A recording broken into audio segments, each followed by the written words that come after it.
Bonjour à vous, c'est Josué et le thème du message d'aujourd'hui, c'est la manifestation de la foi en Jésus. La première chose que vous devez comprendre, c'est que la foi se manifeste par des actions.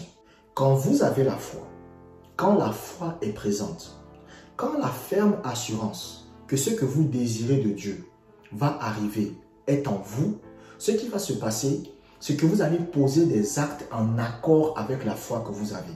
Vous savez, un jour, Kenneth Hagin raconte qu'il est allé travailler dans une entreprise là où il devait déraciner des jeunes pêchers. Les pêchers, c'est quoi? Ce sont des arbres qui produisent des pêches. Mais ils étaient tout petits. Il fallait les déraciner. Et Kenneth Hagin raconte qu'il était le plus maigre parmi tous les employés. Donc, il y avait des gars qui étaient costauds et tout. Lui, c'était le plus mince. Et il fallait déraciner là maintenant ces petits arbrisseaux. Il fallait vraiment les déraciner et tout. Et c'était vraiment un travail difficile. Mais Kenneth Hagin va prier. Kenneth Hagin va dire, Seigneur, je te demande de me donner la force. Et lorsqu'il arrivait au travail, les gens se moquaient de lui. Les gens disaient qu'il me regarde un petit maigre comme toi, parce qu'à l'époque, il était très jeune. Les gens se moquaient et disaient, mais un petit maigre comme toi, tu penses que tu vas réussir à travailler longtemps ici? Mais malgré tout, il avait une force quasiment surhumaine qui faisait en sorte qu'il travaillait 2 fois plus que les autres. Jusqu'à ce qu'il arrivait à un niveau là où c'était le seul à ne pas avoir abandonné le travail. Tout le monde avait abandonné le travail, sauf lui. Donc vous voyez que la foi a fait quoi? La foi s'est manifestée par des actes. Une autre fois, Kenneth Hagin raconte qu'à un moment donné, il devait un jour aller prêcher la parole de Dieu, mais ce qui s'est passé, c'est qu'il avait perdu la voix. Et il a prié le Seigneur au nom de Jésus. Il a dit, Seigneur, vraiment j'ai perdu ma voix parce qu'il y a eu un vent qui est venu. Et qu'est-ce que le vent a fait? Le vent est venu, ça l'a fait tomber malade et du coup il a perdu la voix. Et il a prié le Seigneur, il a dit, Seigneur, je t'en supplie, au nom de Jésus, rends-moi ma voix pour que je puisse prêcher dimanche. Et quand il a fait ça, qu'est-ce qui s'est passé? Il s'est levé et il a commencé à aller sur la route de l'église. Alors que pourtant sa voix n'était toujours pas revenue. Mais il a commencé à agir, il a commencé à poser des actes. Donc quand vous avez la foi, ce qui va se passer, c'est que cela va se manifester par des actions. Et lorsque Kenneth Hagin est arrivé à l'église, il a dit, je veux que toute l'assemblée puisse remercier Dieu de ce que ma voix est revenue. Et il parlait doucement. Les gens se sont mis à rire. Ils disent que sa voix n'est pas revenue. Comment il veut remercier Dieu? Mais lorsque maintenant ils ont commencé à remercier Dieu, oh Seigneur, merci de ce que ma voix est revenue. Qu'est-ce qui s'est passé? La voix de Kenneth Hagin est revenue soudainement. Donc ça, c'est ce qu'on appelle la foi. La foi est une ferme assurance de ce que vous désirez voir se manifester. Mais la foi va toujours se manifester par des actes. C'est-à-dire que vous allez vous comporter comme si vous possédez la chose alors que vous ne voyez pas encore ça. Lisons Jacques chapitre 2 verset 18. Jacques chapitre 2 verset 18. Quelqu'un dira, toi tu as la foi et moi j'ai les œuvres. Montre-moi ta foi sans les œuvres et moi je te montrerai la foi par mes œuvres. Ce passage nous démontre quoi? Ce passage nous démontre que la foi se manifeste par des actes. C'est-à-dire que lorsque, par exemple, vous priez Dieu pour avoir une voiture, vous n'allez pas continuer à vous plaindre de ne pas avoir de voiture. Mais c'est-à-dire que lorsque vous avez la foi, la ferme assurance, vous allez commencer à vous comporter comme si la voiture était déjà là, alors que vous ne voyez pas encore la voiture. Il y avait une femme un jour qui priait pour sa guérison. Elle demandait à Dieu de la guérir. Et lorsqu'elle a prié pour sa guérison au nom de Jésus, elle avait la ferme assurance qu'elle était guérie. Et elle était maintenant joyeuse. Elle a commencé à louer, à remercier, elle était joyeuse. Les gens ne comprenaient pas. Les gens lui ont posé la question, mais pourquoi tu es joyeuse? Elle a dit, parce que j'ai prié le Seigneur au nom de Jésus et je sais que ma guérison est en route. Les gens ont dit, ah, tu es en train de blaguer, tu es en train de plaisanter, c'est de la folie. Mais qu'est-ce qui s'est passé? Les gens ont commencé à remarquer que la santé divine commençait à se manifester dans son corps, jusqu'à ce que la maladie a totalement disparu de son corps et elle était guérie. Pourquoi? Parce que sa foi s'est manifestée par des actes. C'est-à-dire que même si elle ne voyait pas la guérison maintenant, même si elle ne sentait pas la guérison présentement, elle agissait déjà comme si la guérison était déjà en route, comme si la guérison était déjà présente. Et c'est ça la foi. Donc la foi va toujours produire des actes que vous allez poser. La deuxième chose que vous devez comprendre, c'est que le manque de foi se manifeste par ce qu'on appelle la peur. La peur est le contraire de ce qu'on appelle la foi. La foi est une ferme assurance de ce que vous espérez. Et la foi produit la paix. Lorsque vous priez le Seigneur pour un travail, lorsque vous demandez au Seigneur de vous donner un travail, vous allez avoir la ferme assurance accompagnée par ce qu'on appelle de la paix. Mais maintenant, le contraire de la foi, c'est quoi? C'est la peur. Et vous devez comprendre que lorsque la peur domine votre foi, ce qui va se passer, c'est que cela va annuler votre foi. Qu'est-ce qui annule la foi de quelqu'un? C'est la peur. Lorsque vous lisez par exemple la Bible, le Seigneur Jésus-Christ va dire à l'apôtre Pierre, il va venir devant l'apôtre Pierre. Et quand il va venir devant l'apôtre Pierre, il sera en train de marcher sur l'eau. L'apôtre Pierre va lui dire que, Seigneur, si c'est toi, permette que je vienne à toi. Le Seigneur Jésus-Christ va lui dire, il n'y a pas de problème, viens. L'apôtre Pierre va commencer à marcher sur l'eau.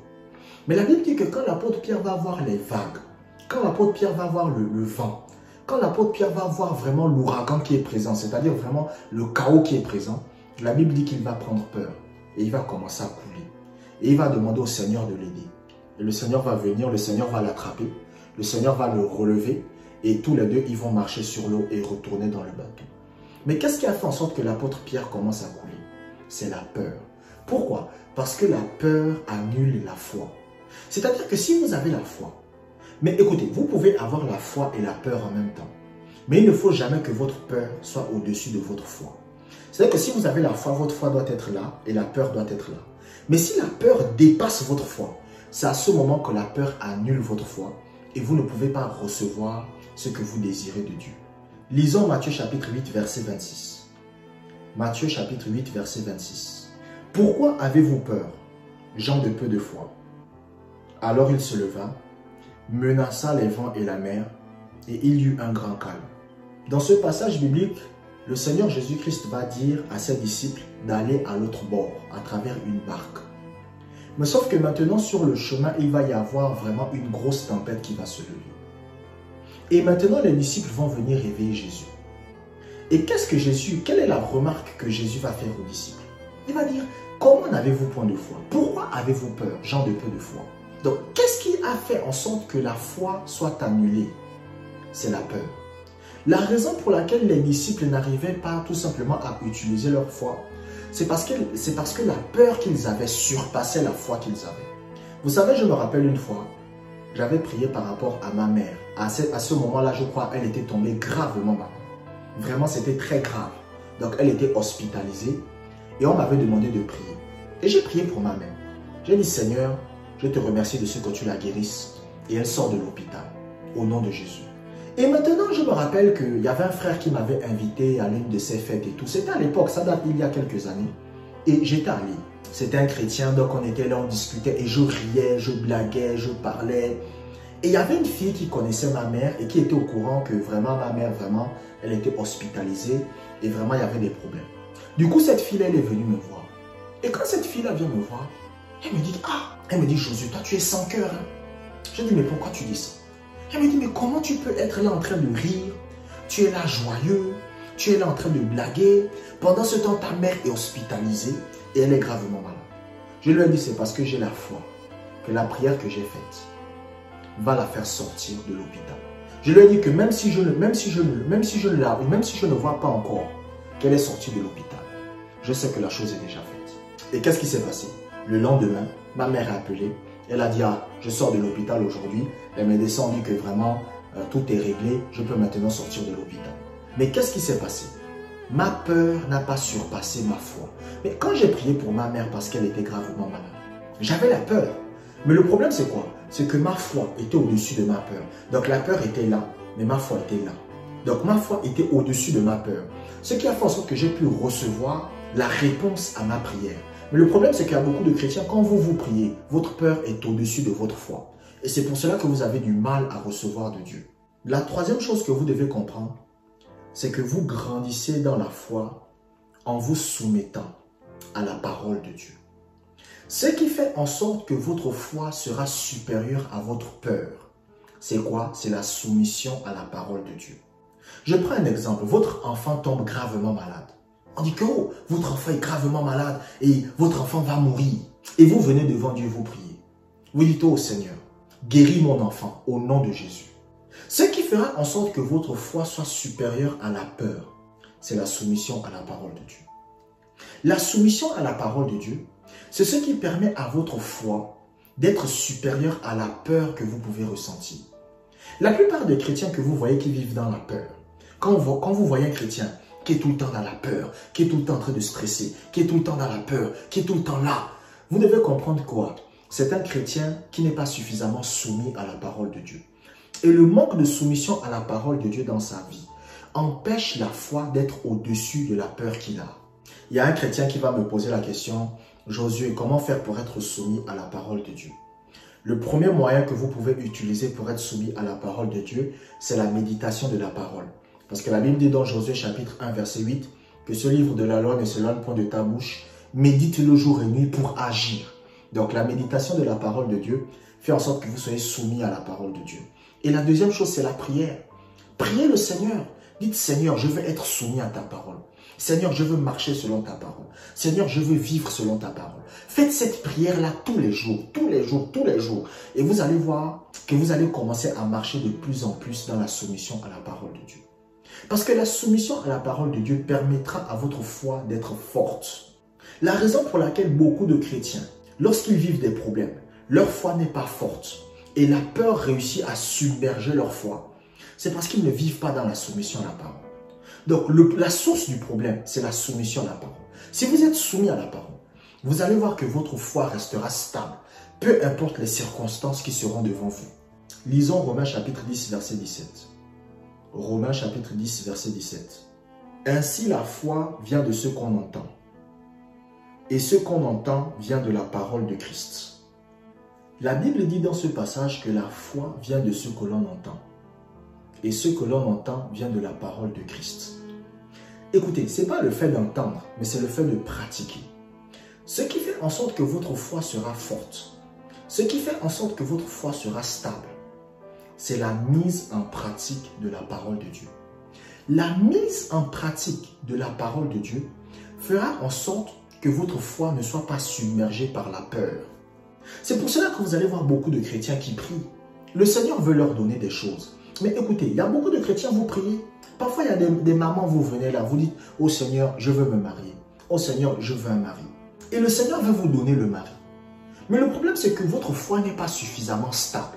Pourquoi? Parce qu'au moment là où vous priez Dieu pour avoir un mari, qu'est-ce qui se passe? Il y a le doute qui vient. Parce que le doute, c'est une forme de peur.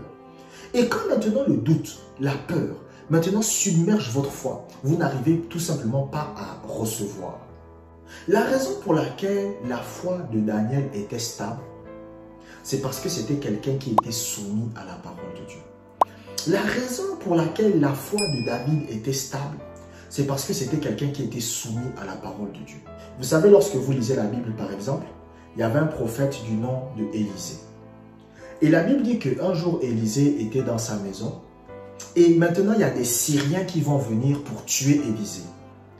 Et maintenant, le serviteur de Élisée va voir ça. Il va venir voir ça. Il va voir Élisée. Il va dire que, oh, tu es mon père spirituel. Mais les gens qui sont venus là, ils vont nous tuer. Il a commencé à paniquer. Élisée lui a dit, calme-toi. Parce que ceux qui sont avec nous sont plus nombreux que ceux qui sont avec eux. Donc, vous voyez que sa foi est restée stable. Malgré que la situation semblait impossible. Malgré que la situation semblait être dans les problèmes. Sa foi est restée stable. Il n'est pas resté dans la peur. Pour quelle raison? Parce que c'était quelqu'un qui était soumis à la parole de Dieu. Si vous êtes édifié par mes enseignements, si mes enseignements vous permettent de progresser spirituellement, vous pouvez soutenir mon travail en faisant un don à travers les liens qui se trouvent dans la description de cette vidéo, juste en dessous de la vidéo. Si vous êtes malade et vous désirez que je prie pour vous, vous pouvez me contacter sur mon numéro de téléphone qui se trouve aussi dans la description de cette vidéo. Merci d'avoir écouté cet enseignement jusqu'à la fin. Abonnez-vous pour des prochaines vidéos et que la grâce du Seigneur soit avec vous.